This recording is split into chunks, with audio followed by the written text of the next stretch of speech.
வணக்கம். கோவை டுடே இன்றைய முக்கிய நிகழ்வுகள். ஈன்றெடுத்த தாயிற்கு பிறகு நாம் பசுவின் பால் குடித்து வளர்வதால் பசு நம்முடைய தாயிற்கு இணையானவள் என ஈசா அறக்கட்டளை நிறுவனர் சத்குரு கூறினார். மாட்டுப் பொங்கல் தினத்தை முன்னிட்டு அவர் வெளியிட்டுள்ள வாழ்த்துச் செய்தியில், நம்மை சுற்றி பல ஜீவன்கள் இல்லாமல் நாம் உயிர் வாழ முடியாது. அதிலும் குறிப்பாக நாம் விவசாய கலாச்சாரமாக வளர்ந்து வந்தால் மாட்டிற்கும் நமக்கும் ஒரு ஆழமான தொடர்பு உள்ளது. வயலில் மாடு நம்முடன் இணைந்து வேலை செய்கிறது. நாம் குடிக்கும் பாலும் அதனிடம் இருந்து தான் வருகிறது. பசு நம் தாயிற்கு பிறகு ஒரு முக்கிய உயிராக இருக்கிறாள். பசு நம் தாயிற்கு இணையானவள். அதனால்தான் மாட்டுப் பொங்கலை நாம் பெரிய விழாவாக கொண்டாடுகிறோம்.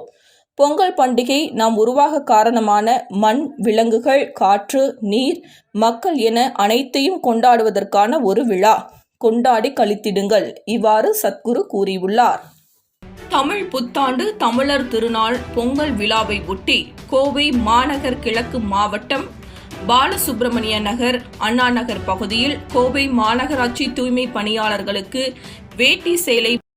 தமிழ் புத்தாண்டு தமிழர் திருநாள் பொங்கல் விழாவை ஒட்டி கோவை மாநகர் கிழக்கு மாவட்டம் பாலசுப்பிரமணிய நகர், அண்ணா நகர் பகுதியில் கோவை மாநகராட்சி தூய்மை பணியாளர்களுக்கு வேட்டி சேலை மற்றும் பொங்கல் பரிசை கோவை மாநகர் கிழக்கு மாவட்ட திமுக பொறுப்பாளர் நா. கார்த்திக் எக்ஸ்.எம்எல்ஏ அவர்கள் வழங்கினார். இந்நிகழ்வில் பீளமேடு பகுதி கழகம் 1 பொறுப்பாளர் வே. பாலசுப்பிரமணியம், மாவட்ட பொறுப்பு குழு உறுப்பினர்கள் புதூர் மணிகண்டன், கண்ணன், டவுன் பா. ஆனந்தன், பீளமேடு பகுதி கழகம் 2 பொறுப்பாளர் மா. நாகராஜ், வட்டக்கழக பொறுப்பாளர்கள் மா. ரவி, தகடூர் செல்வம், ஏ.எஸ். நடராஜ் மற்றும் எஸ். கஜேந்திரன், பொறியாளரணி நா. Babu, R. Selvaraj, S A. Rangadurai, Narayanan, cycle Sundarraj, இளைஞரணி R. Dhanapal, Mehta layout Mani, K. Anand, P. Sakthivel, auditor Thiyagarajan, கழக நிர்வாகிகள், கழக உடன்பிறப்புகள், பொதுமக்கள் கலந்து கொண்டனர். புதிய தொழில் துவங்க மானியத்துடன் கூடிய கடனுதவி பெற 12ஆம் வகுப்பு தேர்ச்சி பெற்றவர்கள் விண்ணப்பிக்கலாம். கோவை மாவட்ட ஆட்சியர் அழைப்பு. கோவையில் புதிய தொழில்கள் துவங்க மானியத்துடன் கூடிய கடனுதவி பெற 12ஆம் வகுப்பு தேர்ச்சி பெற்றவர்கள் நீட்ஸ் திட்டத்தில் விண்ணப்பிக்கலாம் என்று கோவை மாவட்ட ஆட்சியர் சமீரன் அழைப்பு விடுத்துள்ளார். இது தொடர்பாக மாவட்ட ஆட்சியர் வெளியிட்டுள்ள அறிக்கையில், புதிய தொழில் முனைவோர் மற்றும் தொழில் நிறுவன மேம்பாட்டு திட்டத்தின் கீழ் படித்த முதல் தலைமுறை இளைஞர்களுக்கு ரூபாய் 10 லட்சம் முதல் 5 கோடி வரை திட்ட மதிப்பீட்டு தொகை உள்ள உற்பத்தி மற்றும் சேவை தொழில்களை துவங்கலாம். இதற்கென தமிழக அரசு 25% மானியம், அதிகபட்சம் 75 லட்சம், 3% பின்முனை வட்டி மானியம் வழங்குகிறது. மேலும் தகுதியுள்ள பட்டியல் இனம், பழங்குடியினர் மற்றும் மாற்றுத்திறனாளி தொழில் முனைவோருக்கு 10 விழுக்காடு கூடுதல் முதலீட்டு மானியம் வழங்கப்பட்டு, இத்திட்டத்தில் விண்ணப்பிப்பவர்கள் குறைந்தபட்சம் 21 வயது பூர்த்தியடைந்திருக்க வேண்டும். அதிகபட்ச வயது பொது பிரிவினருக்கு 35 வயதாகும். சிறப்பு பிரிவினருக்கு மகளிர், ஆதிதிராவிடர், பழங்குடியினர், பிற்பட்ட வகுப்பினர், மிகவும் பிற்பட்ட வகுப்பினர், சிறுபான்மையினர், மாற்றுத்திறனாளிகள், முன்னாள் இராணுவத்தினர், திருநங்கைகள் 45 வயதாகவும் நிர்ணயிக்கப்பட்டுள்ளது. குறைந்தபட்சம் 3 ஆண்டுகள் தமிழ்நாட்டில் வசிப்பவராக இருக்க வேண்டும். இத்திட்டத்தில் பயன்பெற குறைந்தபட்ச கல்வி தகுதியாக 12ஆம் வகுப்பு தேர்ச்சி, பட்டப்படிப்பு, பட்டயப்படிப்பு, ITI அங்கீகரிக்கப்பட்ட பயிற்சி நிறுவனத்தின் மூலம் தொழிற்சார் பயிற்சி தேர்ச்சி பெற்றிருக்க வேண்டும். பொது பிரிவினர் திட்ட மதிப்பீட்டில் 10%, சிறப்பு பிரிவினர் திட்ட மதிப்பீட்டில் 5% பங்களிப்பு செய்ய வேண்டும். இத்திட்டத்தில் விண்ணப்பிக்க வருமான வரம்பு எதுவும் கிடையாது. இத்திட்டத்தில் உரிமையாளர் நிறுவனங்களும் பங்குதாரர் நிறுவனங்களும் பயன்பெற தகுதியுடையவர்கள். இத்திட்டத்தின் பட்டியல் இனத்தவருக்கு 18%, பழங்குடியினருக்கு 1%, மாற்றுத்திறனாளிகளுக்கு 3%, மகளிருக்கு மேற்கண்ட தகுதிகள் உள்ள ஆதரவற்ற கைவிடப்பட்ட மகளிருக்கு முன்னுரிமை கொடுத்து 50% இடஒதுக்கீடு செய்யப்பட்டுள்ளது. மேற்கண்ட ஒதுக்கீடுகளில் தேவையான நபர்கள் இல்லாத பட்சத்தில் இதர பிரிவினரிலிருந்து தகுதிகளுடன் கூடிய நபர்கள் தேர்வு செய்யப்படுவார்கள். புதிதாக துவங்கப்படும் தொழில்களுக்கு மட்டுமே இத்திட்டம் பொருந்தும். அரசு திட்டங்களின் கீழ் ஏற்கனவே மானியத்துடன் கூடிய கடன் பெற்றவர்கள் இத்திட்டத்தில் பயன்பெற இயலாது. இத்திட்டத்தின் கீழ் பயன்பெற விரும்புவோர் வங்கிகள் மற்றும் தமிழ்நாடு தொழில் முதலீட்டுக் கழகம் ஆகிய நிதி நிறுவனங்களிடமிருந்து தொழில் கடன் பெற்று திருப்பி செலுத்தாதவராக இருத்தல் கூடாது. இத்திட்டத்தின் கீழ் பயன்பெற www.msmeitalnadu.tn.gov.in என்ற இணையதள முகவரியை பயன்படுத்தி விண்ணப்பிக்கலாம். இந்த நிதியாண்டு 2021-22 கோயமுத்தூர் மாவட்டத்திற்கு ரூபாய் 636 லட்சம் மானியத் தொகை இலக்கு நிர்ணயம் செய்யப்பட்டிருந்தாலும் தகுதியான அனைத்து விண்ணப்பங்களும் இவ்வாண்டில் ஒப்புதல் அளிக்க அறிவுறுத்தியுள்ளேன். ஆகவே தகுதியும் ஆர்வமும் உள்ள முதல் தலைமுறை தொழில் முனைவோர்கள் இத்திட்டத்தில் விண்ணப்பித்து பயன்பெறுமாறு கோவை மாவட்ட ஆட்சியர் டாக்டர் GS சமீரன் அழைப்பு விடுத்துள்ளார். நீரிழிவு நோயை குணப்படுத்த முடியுமா? ஆதாரத்துடன் விளக்கும் மருத்துவர் பாலமுருகன்.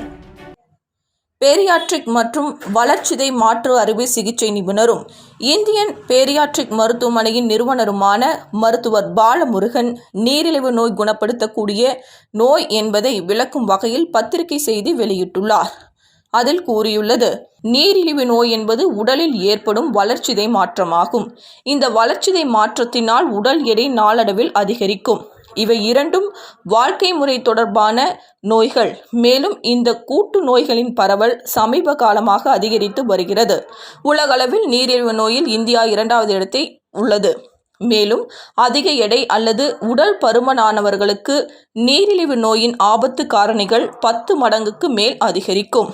உடம்பில் உள்ள அதிகப்படியான கொழுப்பு இன்சுலின் எதிர்ப்பை ஏற்படுத்துகிறது மற்றும் உடல் எடை அதிகரிக்கும்.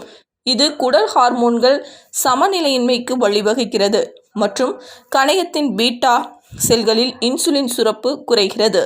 இதனால் லெப்டினின் ஹார்மோன் செயல்பாடு அதிகரித்து இன்சுலின் சுரக்கும் கணையத்தின் செயல்பாடு பலவீனமடைகிறது.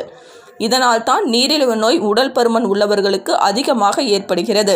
பேரியாட்ரிக் அறுவை சிகிச்சையின் மூலம் உட்கொள்ளும் உணவின் அளவு குறைக்கப்படுவதால் அதன் கலோரிகளும் கட்டுப்படுத்தப்படும். எடுத்துக்கொள்ளும் உணவு நேராக சிறுகுடலுக்கு போய் சென்றடையும். மேலும் இந்த பைபாஸ் மற்றும் லெப்டினை குறைத்து இன்சுலின் செயல்பாட்டை அதிகரிக்கிறது. இதனால் கணையத்தில் இன்சுலின் சீராக செயல்படுகிறது.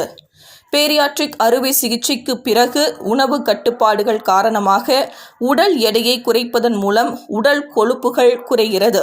இதனால் இன்சுலின் எதிர்ப்பும் குறைகிறது. இந்த 2 கோட்பாடுகள் வழியே பேரியாட்ரிக் மற்றும் வளர்சிதை மாற்று அறுவை சிகிச்சை மூலம் நீரிழிவு நோயை குணப்படுத்த முடியும். இதுகுறித்து இந்த நோயால் கடுமையாக பாதிக்கப்பட்டு மீண்டு வந்த பத்மாவதி கூறும்போது, அறுவை சிகிச்சைக்கு முன் நான் நீரிழிவு நோய் ஒரு பரம்பரை நோய் என்ற எண்ணத்தில் இருந்தேன். மேலும் எனது பெற்றோர் நீரிழிவு நோயால் பாதிக்காதவர்கள் என்பதால் அது என்னை பாதிக்காது என்றிருந்தேன். ஆனால் உடல் எடை அதிகரிக்க மற்றும் உடலில் ஏற்பட்ட வளர்சிதை மாற்றத்தினால் நீரிழிவு நோய் வர ஆரம்பித்தது. இதனைத் தொடர்ந்து நீரிழிவு நோயை குணப்படுத்தவும் மற்றும் உடல் எடையை குறைக்கவும் பேரியாட்ரிக் மற்றும் வளர்சிதை மாற்று அறுவை சிகிச்சை நிபுணர் இந்தியன் பேரியாட்ரிக் மருத்துவமனையின் நிறுவனர் மருத்துவர் பாலமுருகனிடம் சிகிச்சை பெற்றேன். இந்த அறுவை சிகிச்சைக்கு பிறகு இந்திய காப்பீட்டு ஒழுங்குமுறை மேம்பாட்டு ஆணையத்தின் வழிகாட்டுதலின்படி மருத்துவ காப்பீடு திட்டம் வழங்கப்பட்டது. இதனைத் தொடர்ந்து அறுவை சிகிச்சைக்கு பிறகு முதல் நாளில் நடக்க முடிந்தது. 2வது நாளிலிருந்து சீரான தூக்கம் கிடைத்தது. தொடர்ந்து எடை குறைந்து சுறுசுறுப்பாகவும் மற்றும் ஆரோக்கியமாகவும் உள்ளேன் என்றார். அறுவை சிகிச்சைக்கு பிறகு 30 நாட்களில் சுமார் 10 கிலோ உடல் எடை குறைத்திருப்பதாக தெரிவித்த அவர், காலம் முழுவதும் உடல் பருமன் மற்றும் நீரிழிவு நோயுடன் வாழ வேண்டிய அவசியம் இனி எனக்கில்லை என மகிழ்ச்சியுடன் தெரிவித்தார். இவ்வாறு குறிப்பிடப்பட்டிருந்தது. கோவை சார்ஜாவில் இருந்து 3 நாட்களில் 5 டன்னுக்கு அதிகமான மதுரை கரும்பு ஏற்றுமதியானது. தமிழகம் முழுவதும் பொங்கல் பண்டிகை கோலாகலமாக கொண்டாடப்பட்டு வருகிறது. பொங்கல் வைப்பதற்கு முக்கியமாக தேவைப்படும் கரும்பு மற்றும் மண்பானை போன்றவை வருடா வருடம் பொங்கல் தினத்தை ஒட்டி அதிகமாக விற்பனை செய்யப்படும். இந்நிலையில் சார்ஜாவில் கரும்புக்கு அதிக கிராக்கி ஏற்பட்டுள்ளது. இதுகுறித்து விமானத்துறை வட்டாரங்கள் கூறியது, பொங்கல் பண்டிகையில் இனிப்பு பொங்கல் மற்றும் கரும்பு இரண்டும் முக்கியமானவை. பல்வேறு வெளிநாடுகளில் வசிக்கும் தமிழர்கள் பண்டிகையை கொண்டாட உதவும் பல்வேறு பொருட்களை ஏற்றுமதி செய்ய சர்வதேச விமான சேவைகள் உதவுகின்றன. ஏர் அரேபியா ஏர்லைன்ஸ் அனைத்து நாட்களிலும் கோபை டு சார்ஜா இடையே விமானங்களை இயக்குகிறது. ஒவ்வொரு முறையும் சராசரியாக 2 முதல் 3 டன் சரக்குகள் இந்த விமானத்தில் இடவசதியை பொறுத்து ஏற்றப்படுகிறது. கோபை டு சார்ஜா விமானத்தில் அதிக கரும்பு ஏற்றுமதி செய்யப்பட்டது. கோவையில் இருந்து சார்ஜாவுக்கு கடந்த 3 நாட்களில் 5 டன் கரும்புகள் ஏற்றுமதி செய்யப்பட்டுள்ளன. மதுரை, திண்டுக்கல்லில் இருந்து கரும்புகள் முன்பதிவு செய்யப்பட்டு ஏற்றுமதி செய்யப்பட்டுள்ளது. 2 வகையிலும் கரும்புகள் ஏற்றப்பட்டன. துண்டுகளாக வெட்டப்படும் மற்றும் இலைகளுடன் கூடிய முழு கரும்புகளாகவும் ஏற்றுமதி செய்யப்பட்டது. பொங்கல் பண்டிகையின் போது வெட்டப்படாத கரும்பு பூஜைக்கு பயன்படுத்தப்படும் என்று விமானத்துறை வட்டாரங்கள் தெரிவித்தன. கோவை மாவட்டத்தில் நேற்று ஒரே நாளில் 1564 பேருக்கு கொரோனா தொற்று உறுதி செய்யப்பட்டுள்ளது அதிர்ச்சியை ஏற்படுத்தியுள்ளது. கோவை மாவட்டத்தில் கொரோனா தொற்று நாளுக்கு நாள் அதிகரித்து வருகிறது. இதனை கட்டுப்படுத்த மாநில அரசு மற்றும் மாவட்ட நிர்வாகம் பல்வேறு நடவடிக்கைகள் மேற்கொண்டு வருகிறது. இதனால் கோவை மாவட்டத்தில் தற்போது கொரோனா தொற்று பாதிக்கப்பட்டவர்களின் எண்ணிக்கை குறைந்து வருகிறது. இந்த நிலையில் கோவை மாவட்டத்தில் நேற்று ஒரே நாளில் மேலும் 1564 பேருக்கு கொரோனா தொற்று உறுதி செய்யப்பட்டுள்ளது. இதன் மூலம் கோவையில் மொத்த பாதிப்பு அடைந்தோர் எண்ணிக்கை 2,61,149 அதிகரித்துள்ளது. இதன் மூலம் கோவையில் இதுவரை உயிரிழந்தவர்களின் எண்ணிக்கை 2,528 அதிகரித்துள்ளது. அதேபோல கோவை மாவட்டத்தில் கொரோனா தொற்று சிகிச்சை பெற்று வந்த 431 பேர் நேற்று குணமடைந்து வீடு திரும்பியுள்ளனர். இதன் மூலம் கோவையில் இதுவரை கொரோனா தொற்று சிகிச்சை பெற்று குணமடைந்தவர்களின் எண்ணிக்கை 2,52,293 அதிகரித்துள்ளது. மேலும் 6,328 பேர் மருத்துவமனையில் சிகிச்சை பெற்று வருகின்றனர். கோவையில் மறு அறிவிப்பு வரும் வரை பூங்காக்கள், ரேஸ்கோர்ஸ் பகுதிக்கு செல்ல தடை. மாநகராட்சி அறிவிப்பு. கோவையில் மறு அறிவிப்பு வரும் வரை கோவை மாநகராட்சியில் உள்ள அனைத்து பூங்காக்கள் மற்றும் ரேஸ்கோர்ஸ் செல்ல தடை விதிக்கப்பட்டுள்ளதாக மாநகராட்சி ஆணையர் அறிவித்துள்ளார். கோவையில் கொரோனா தொற்று வேகமாக அதிகரித்து வருகிறது.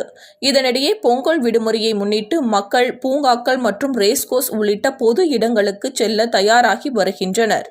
இந்நிலையில் மாநகராட்சி அனைத்து பூங்காக்களுக்கும் செல்ல மக்களுக்கு தடை விதிக்கப்பட்டுள்ளதாக மாநகராட்சி ஆணையர் ராஜகோபால் சுன்காரா தெரிவித்துள்ளார். இதுகுறித்து அவர் வெளியிட்டுள்ள செய்தி குறிப்பில், கோயம்புத்தூர் மாநகராட்சியில் கொரோனா தடுப்பு நடவடிக்கையாக மாநகராட்சி பகுதியில் உள்ள அனைத்து பூங்கா மற்றும் ரேஸ்கோர்ஸ் உள்ளிட்ட அனைத்து இடங்கள் மறு அறிவிப்பு வரும் வரை தற்காலிகமாக பொதுமக்கள் செல்வதற்கு தடை செய்யப்படுகிறது என்று தெரிவித்தார்.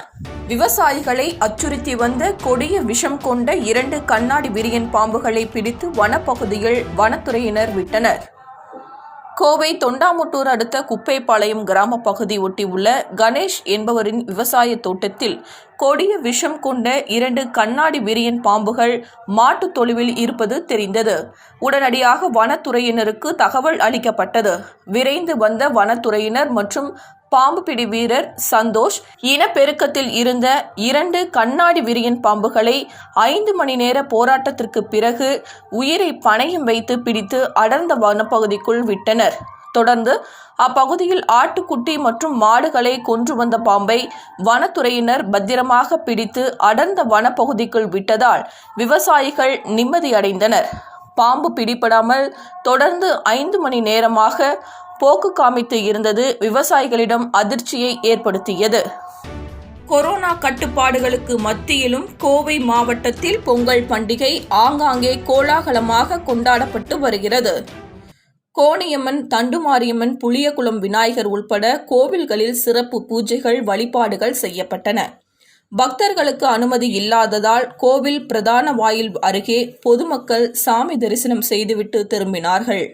மேலும் மாவட்டத்தில் புறநகர் பகுதிகளில் உள்ள சிறிய கோவில்களில் மட்டும் பக்தர்கள் ஒரு சிலர் நேரில் சென்று சாமி தரிசனம் செய்தனர்.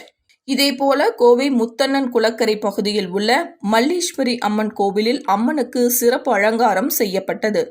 அங்கும் கோவிலுக்குள் அனுமதி இல்லாததால் கோவில் வாசலில் பொங்கல் பானைகளை வைத்து அந்த பகுதி மக்கள் கும்மியடித்து பொங்கல் விழாவை சிறப்பாக கொண்டாடினர்.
இன்றைய கோவை டுடே நிறைவடைகிறது. தினமும் மாலை 7 மணிக்கு, இரவு 10 மணிக்கு, காலை 8 மணிக்கு. நன்றி, வணக்கம்.